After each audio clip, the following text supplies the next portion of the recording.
കാർഷിക ജീവനം.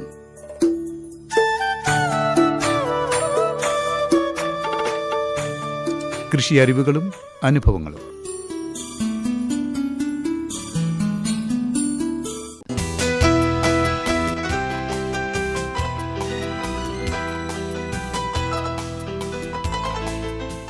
മണ്ണിലെ ജൈവാംശങ്ങൾ നഷ്ടപ്പെടാതെ കളകളെ നിയന്ത്രിച്ച് മണ്ണിലെ ഈർപ്പം നിലനിർത്തി കൃഷി വിജയിപ്പിക്കുന്ന രീതിയാണ് പുതയിടിയിൽ അഥവാ മൾച്ചിങ്.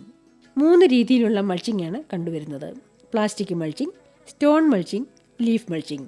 നമ്മുടെ കാലാവസ്ഥയ്ക്കും പ്രകൃതിക്കും അനുയോജ്യമായ പുതയിടിയിൽ രീതിയിൽ പന്തൽ വിളകൾ ചെയ്യുന്ന KP പ്രഭാതിനെ നമുക്കിന്ന് പരിചയപ്പെടാം.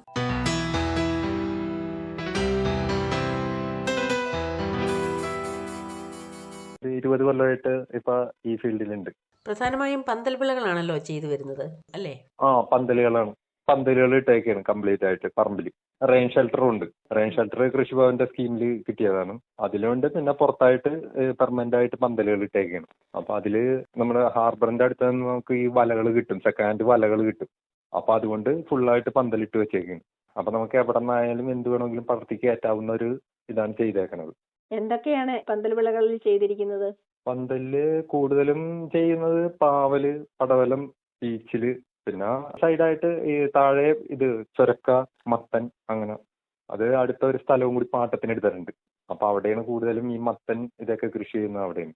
സ്ഥിരമായി പന്തൽ ഇട്ടിട്ടുള്ളത് കൊണ്ടാണോ പന്തൽ വിളകളോടൊരു താല്പര്യം?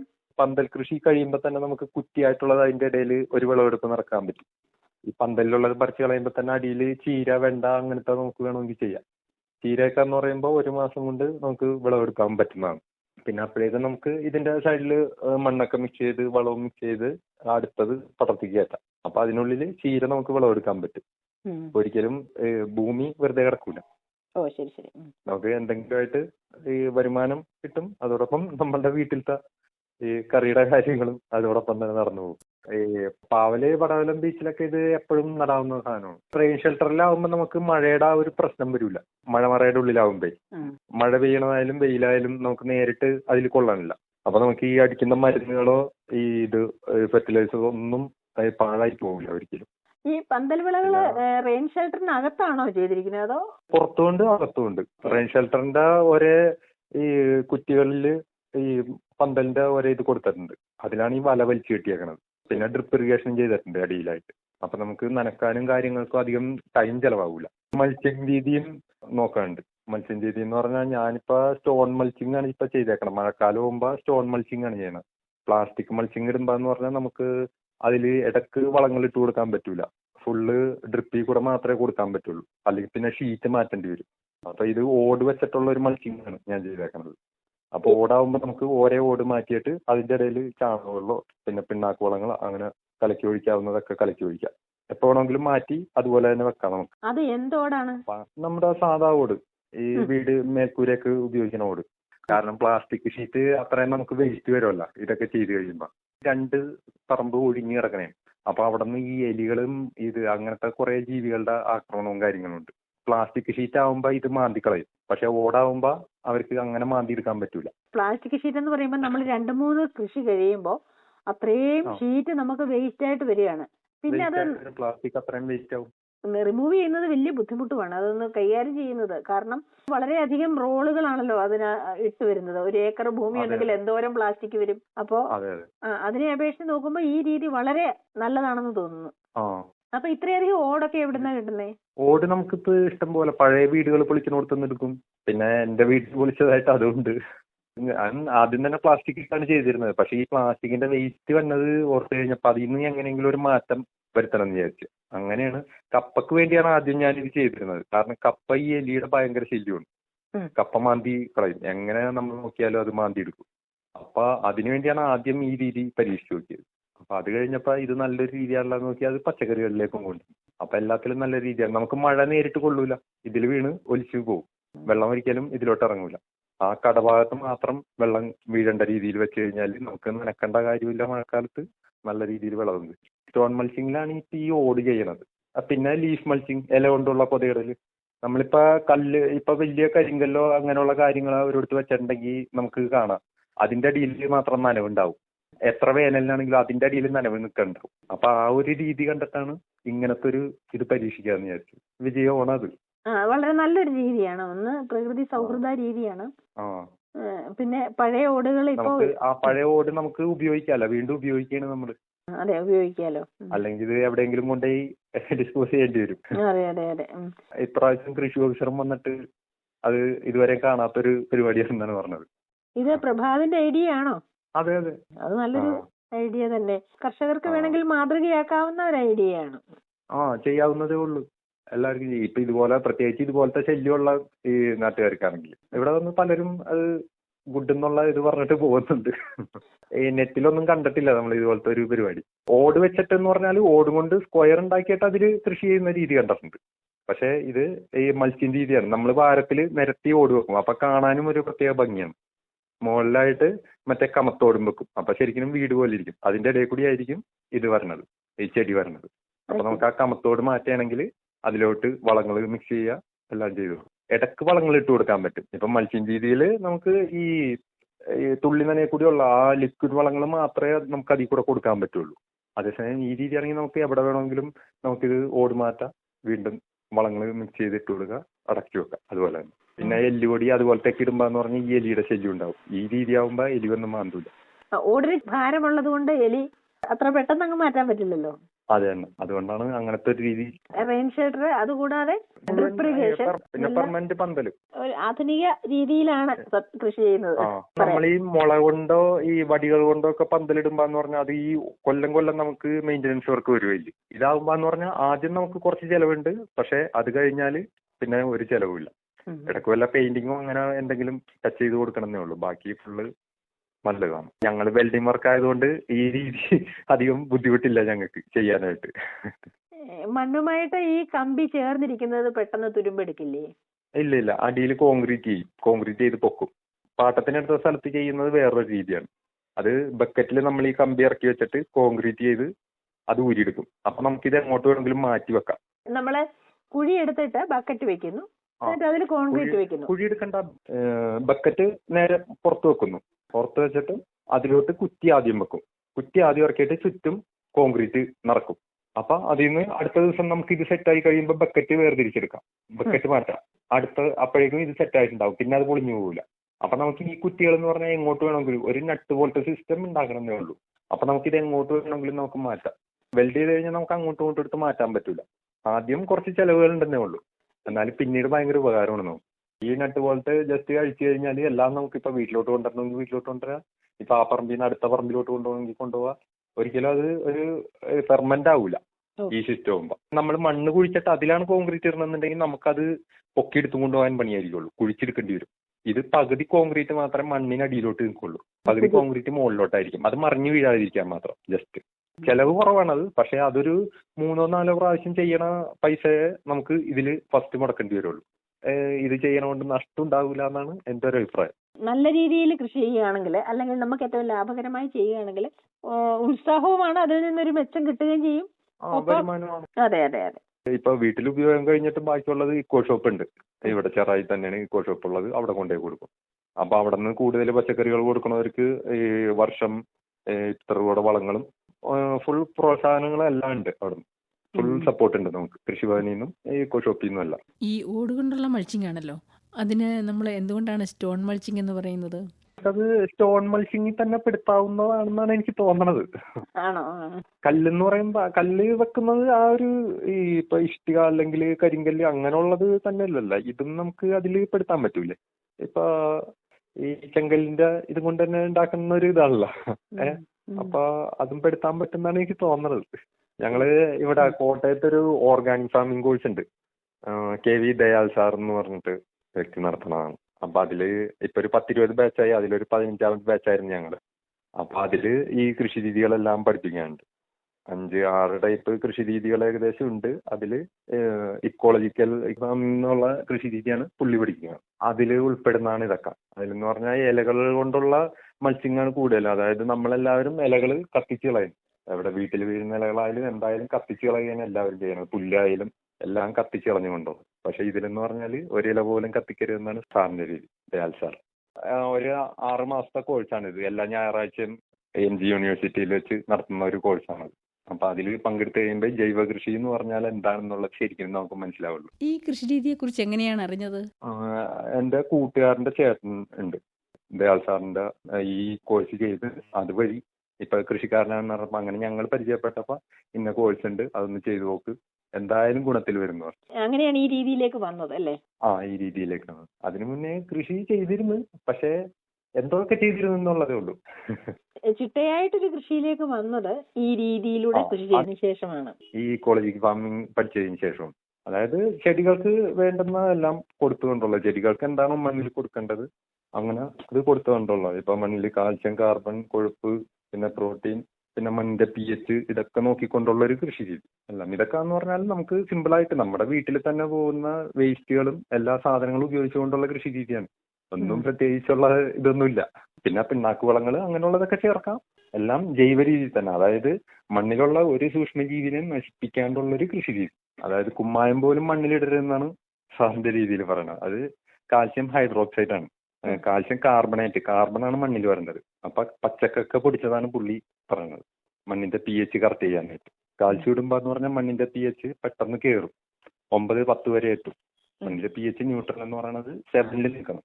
അത് കാൽസ്യം ഹൈഡ്രോക്സൈഡ് ആകുമ്പോൾ മാറും, കാൽസ്യം കാർബണേറ്റ് ആണ് ഇട്ട് കൊടുക്കേണ്ടത്. അപ്പൊ എന്ന് പറഞ്ഞാൽ മണ്ണിന്റെ pH മാറുന്നതിനനുസരിച്ച് പൊടിഞ്ഞു ചേർന്നുകൊണ്ടിരിക്കും ഈ പച്ചക്കൊക്കെ. അപ്പൊ പച്ചക്കൊക്കെ ഇപ്പൊ നമുക്ക് ഇവിടെ എല്ലായിടത്തും കിട്ടാനുണ്ട്. മുന്നേ അത് വളരെ കുറച്ച് സ്ഥലങ്ങളിലേക്ക് കിട്ടുള്ളായിരുന്നു. ഇപ്പൊ എല്ലായിടത്തും ഇതിനെക്കുറിച്ച് പ്രചാരം ഒരു വന്നുണ്ട്. പിക്കോഷോ കോഴിയൊക്കെ കൊടുക്കാനുണ്ട് ഈ സാധനം.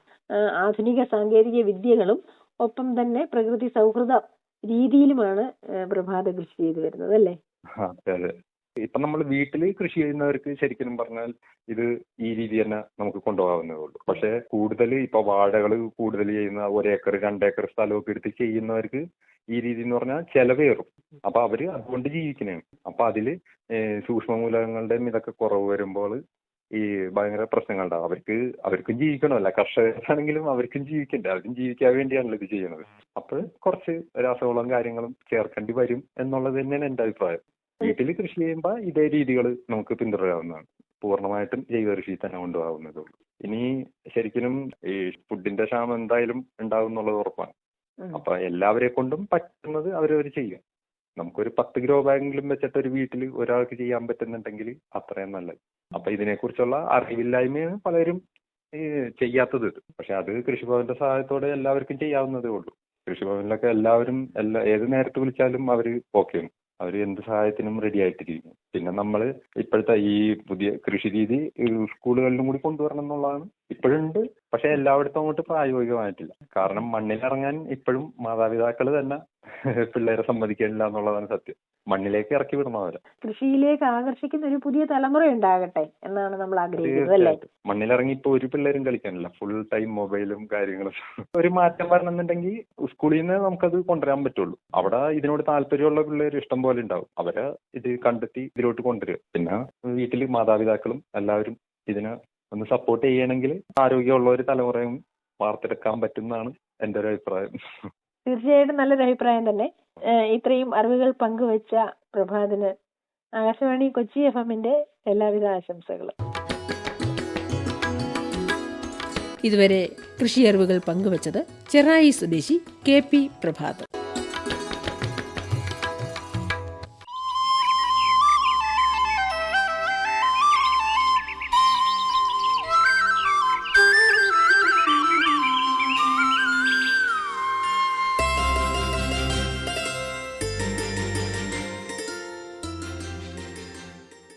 MHz FM ബാൻഡിൽ നിങ്ങൾ കേട്ടുകൊണ്ടിരിക്കുന്നത് കാർഷിക ജീവനം.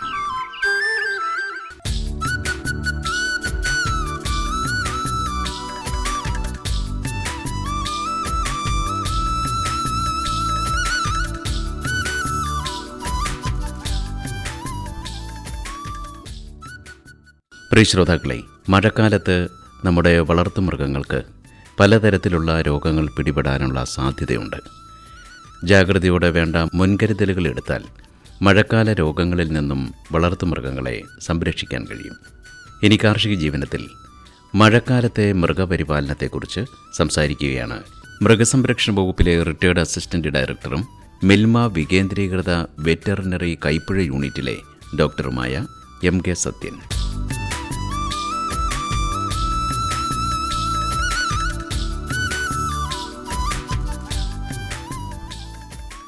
പശുക്കളെ പാർപ്പിക്കുന്ന തൊഴുത്തും പരിസരവും വൃത്തിയായി സൂക്ഷിക്കണം.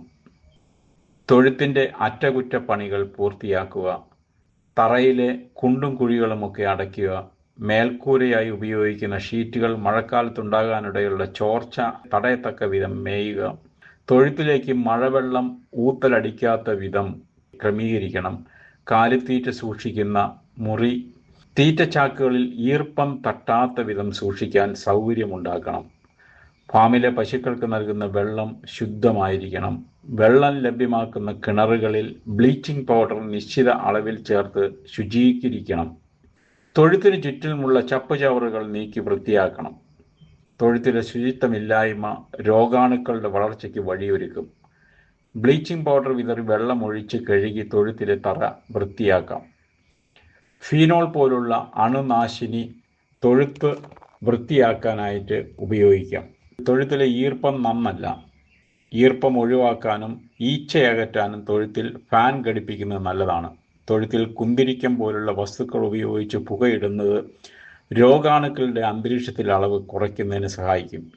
ഈർപ്പം തട്ടിയ തീറ്റ വസ്തുക്കളിൽ പൂപ്പൽ വിഷൻ അടങ്ങാൻ സാധ്യതയുണ്ട്. അത്തരം തീറ്റ ഒരിക്കലും നൽകരുത്. കാലിത്തീറ്റ സൂര്യപ്രകാശത്തിട്ട് ഉണക്കി നൽകിയാൽ നല്ലത്. മഴക്കാലത്ത് സൂര്യപ്രകാശം കുറവായാലും ഇങ്ങനെയുള്ള സംഗതികൾ വെയിൽ തെളിയുന്ന സമയത്ത് ചെയ്യാൻ കർഷകർ ശ്രദ്ധിക്കണം. മഴക്കാലത്ത് അകിട് വീക്കം കൂടുതലായി കണ്ടുവരുന്നു. കറവയ്ക്ക് മുമ്പും പിമ്പും അകിട് പൊട്ടാസ്യം പെർമാംഗനേറ്റ് ലൈൻ ഉപയോഗിച്ച് ഇളം നിറം കഴുകണം. അകിടിൽ ചെറിയ പരിക്ക് പോലും വരാതെ സംരക്ഷിക്കണം. പാലാഴ്ചയിലൊരിക്കൽ CMT ലൈൻ ഉപയോഗിച്ച് പരിശോധിച്ച് അകിട് വീക്കത്തിൻ്റെ സാധ്യത മനസ്സിലാക്കി മരുന്ന് നൽകണം. ട്രൈസോഡിയം സിട്രേറ്റ് 30 ഗ്രാം എന്ന തോതിൽ 10 ദിവസം നൽകുന്നത് നല്ലതാണ്. കടുത്ത വേനൽ കഴിഞ്ഞ് എത്തുന്ന മഴ സമയത്ത് പശുവിൻ്റെ പ്രതിരോധശേഷി കുറയുന്നതിനാൽ പകർച്ചവ്യാധികൾക്ക് സാധ്യത കൂടുതൽ ഉള്ളതിനാൽ കർഷകർ പശുക്കളെ പതിവായി നിരീക്ഷിച്ച് രോഗമുള്ളവയെ കണ്ടെത്തി വെറ്ററിനറി ഡോക്ടറെ വിദഗ്ധ പരിശോധനയ്ക്ക് വേണ്ടി കാണിക്കുക.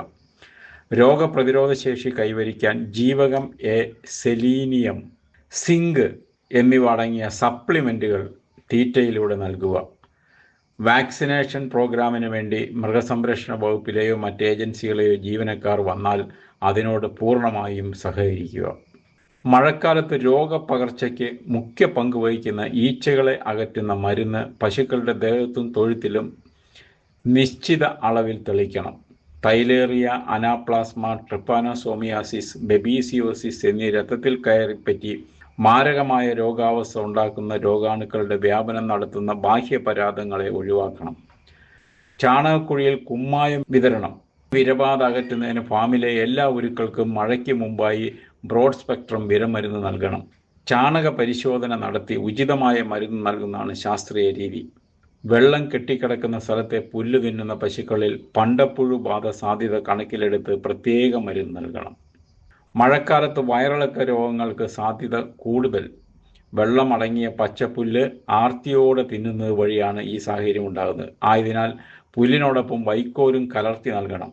വെയിൽ ലഭ്യത ഉള്ളപ്പോൾ പച്ചപ്പുല്ലിലെ ജലാംശം കുറയ്ക്കാൻ സൂര്യപ്രകാശത്ത് നിരത്തി വാട്ടി നൽകുന്നത് നല്ലതാണ്. മഴക്കാലത്ത് പശുക്കളിൽ കാണുന്ന ഒരു പകർച്ചവ്യാധി കുരലടപ്പനാണ്. പനി, തൊണ്ടയ്ക്ക് നീര്, ശ്വാസം മുട്ടൽ എന്നിവയാണ് രോഗലക്ഷണങ്ങൾ. കുളമ്പ് രോഗത്തിനുള്ള പ്രതിരോധ കുത്തിവയ്പ് ഇപ്പോൾ കേരളത്തിൽ നടക്കാൻ പോവുകയാണ്. ഈ മാസം അവസാനം മുതൽ കുളമ്പ് രോഗത്തിന് കുത്തിവയ്പ് കേരളത്തിൽ വ്യാപകമായി ചെയ്യുന്നുണ്ട്. കുളമ്പ് രോഗ പ്രതിരോധ കുത്തിവയ്പ് നടത്തി 3 ആഴ്ച കഴിഞ്ഞാൽ കുരലടപ്പന് HS എന്നാണ് അസുഖത്തിൻ്റെ പേര്, ഹെമറാജിക് സെപ്റ്റിസീമിയ എതിരായ പ്രതിരോധ കുത്തിവയ്പ് നടത്താം. ശ്വാസകോശ രോഗങ്ങൾ മഴക്കാലത്ത് കൂടുതലായി കണ്ടുവരുന്നു. മൂക്കൊലിപ്പ് കാണുന്ന പശുക്കളിൽ യൂക്കാലി ഓയിൽ അല്ലെങ്കിൽ ടിഞ്ചർ ബെൻസോയിൻ ഉപയോഗിച്ച് മൂക്കിൽ ആവി കൊള്ളിക്കുന്നത് നല്ലതാണ്. ആടലോടകത്തിൻ്റെ ഇലയും തുളസി ഇലയും വാട്ടിപ്പിഴിഞ്ഞ് തേനിൽ ചാലിച്ച് നൽകുന്നത് ശ്വാസകോശ രോഗങ്ങൾക്ക് പറ്റിയ നാടൻ മരുന്നാണ്. പനിയോടൊപ്പം മുടന്തുപനി, മഴക്കാലത്ത് കൂടുതലായി കാണുന്ന സന്ധിവേദന ഉണ്ടാക്കുന്ന ഇത്തരം രോഗങ്ങൾക്ക് വേദന സംഹാരി ഗുളികയോ കുത്തിവയ്പ്പോ ആയി നൽകാം. ഒപ്പം സന്ധികളിൽ മണലും തവിടും ചേർത്ത മിശ്രിതം ചൂടാക്കി കിഴി തയ്യാറാക്കി തടവുന്നത് രോഗശമനമുണ്ടാക്കും. ഇളം പുല്ല് തിന്ന് വയറ് പെരുപ്പം കണ്ടാൽ 1/4 ടീസ്പൂൺ യൂക്കാലി എണ്ണ 100 മില്ലി വെളിച്ചെണ്ണയിൽ ചേർത്ത മിശ്രിതം നൽകുന്നത് നല്ലതാണ്. നമ്മൾ വളർത്തുന്ന മറ്റ് ഓമന മൃഗങ്ങളുടെയും അതുപോലെ തന്നെ ആട്, പന്നി മുതലായ മൃഗങ്ങൾക്കും നമ്മൾ മഴക്കാല സംരക്ഷണം പ്രത്യേകമായി നൽകേണ്ടതുണ്ട്. ഇതിലേറ്റവും പ്രധാനപ്പെട്ട ആട് ഫാമുകളായിട്ട് ചെയ്യുന്ന കർഷകരുണ്ട്. ആടിനും ഇതുപോലെ തന്നെ കന്നുകാലി തൊഴുത്തിൻ്റെ കാര്യം പറഞ്ഞ മാതിരി കൂടും പരിസരം എല്ലാം വൃത്തിയായി സൂക്ഷിക്കണം. പ്രധാനമായിട്ടും ഈ മഴക്കാലത്ത് പിടിപെടാവുന്ന രോഗം PPR എന്നൊരു ഇൻഫെക്ഷനാണ്. ഈ PPR ഇൻഫെക്ഷനെതിരെ ശരിക്കും പറഞ്ഞാൽ ഏറ്റവും നല്ല പ്രതിരോധ വാക്സിൻ ഇന്ന് നമ്മുടെ നാട്ടിൽ അവൈലബിൾ ആണ്. അതുകൊണ്ട് മഴക്കാലത്തിന് മുമ്പ് തന്നെ PPR വാക്സിൻ എടുക്കാൻ കർഷകർ ശ്രദ്ധിക്കണം.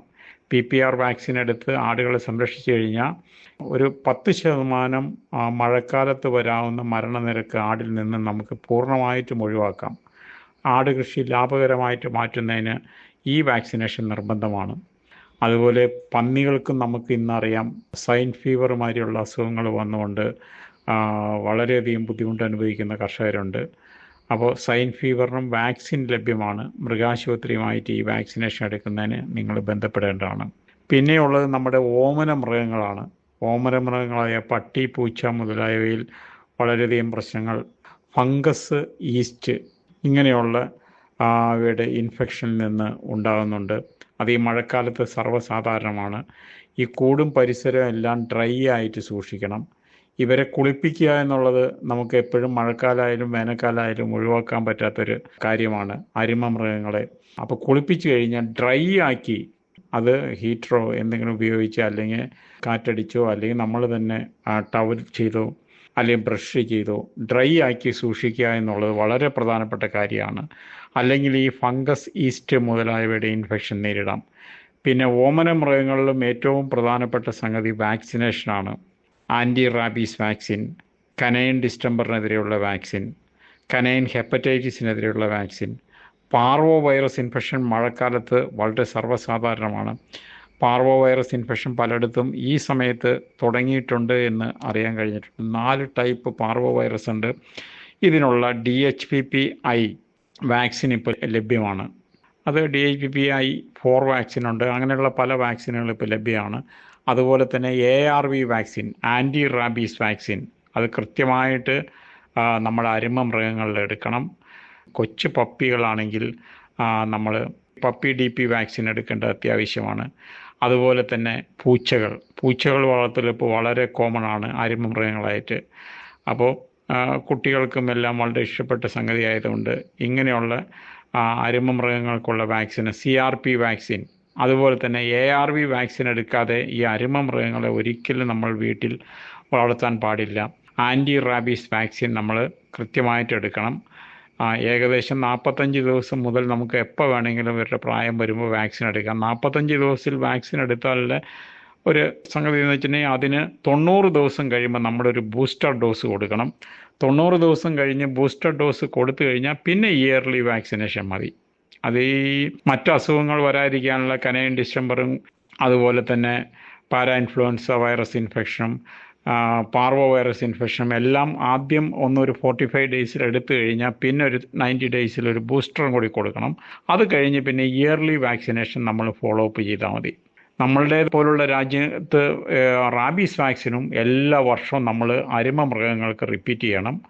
അതല്ലെങ്കിൽ അത് ഡേഞ്ചറസ് ആണ്. ഈ റാബീസ് ഇറാഡിക്കേറ്റ് ചെയ്തിട്ടുള്ള ബ്രിട്ടൻ മുതലായ രാജ്യങ്ങളിലെല്ലാം 3 വർഷത്തിലൊരിക്കൽ എടുത്താൽ മതിയാവും. പക്ഷേ നമ്മുടെ ഇന്ത്യ രാജ്യത്ത് റാബീസ് കോമൺ ഇൻഫെക്ഷൻ ആയതുകൊണ്ട് ശരിക്കും പറഞ്ഞാൽ വർഷത്തിൽ തന്നെ ആൻറ്റി റാബീസ് വാക്സിൻ അരുമ മൃഗങ്ങൾക്ക് എടുക്കാൻ പ്രത്യേകം ശ്രദ്ധിക്കേണ്ടതാണ്. അല്ലാതെ ഇവരെ വളർത്തരുത്.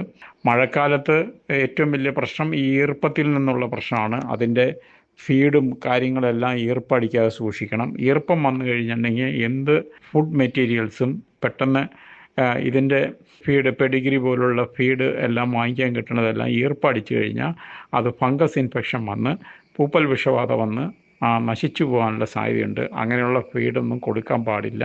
അത് പ്രത്യേകം ശ്രദ്ധിക്കുക.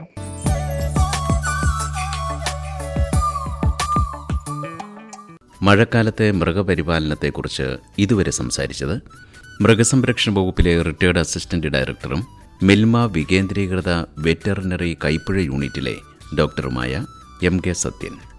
ഈ വിഷയവുമായി ബന്ധപ്പെട്ട് ശ്രോതാക്കൾക്ക് സംശയങ്ങളുണ്ടെങ്കിൽ ഡോക്ടർ MK സത്യന് വിളിക്കാം. Mobile number 9440114467. നമ്പർ വീണ്ടും 9440114467.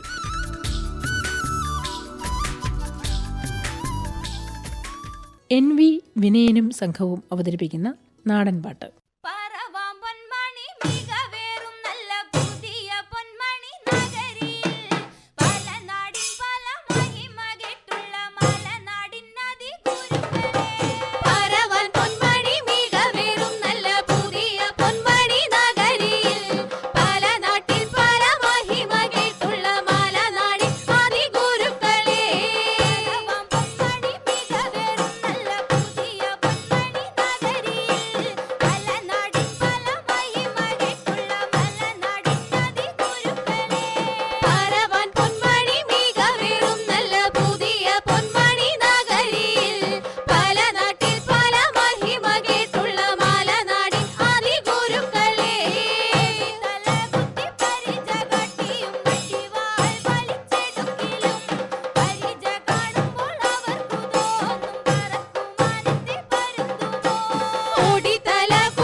ഇന്നത്തെ കാർഷിക ജീവനം ഇവിടെ പൂർണ്ണമാകുന്നു. നിർവഹണം റിയ. സഹകരണം ഡോക്ടർ CB സാബുജി, സുനീത പ്രസാദ്.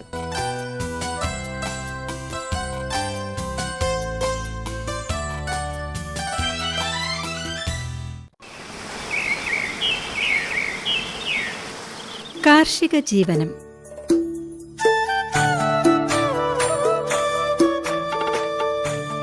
കൃഷി അറിവുകളും അനുഭവങ്ങളും.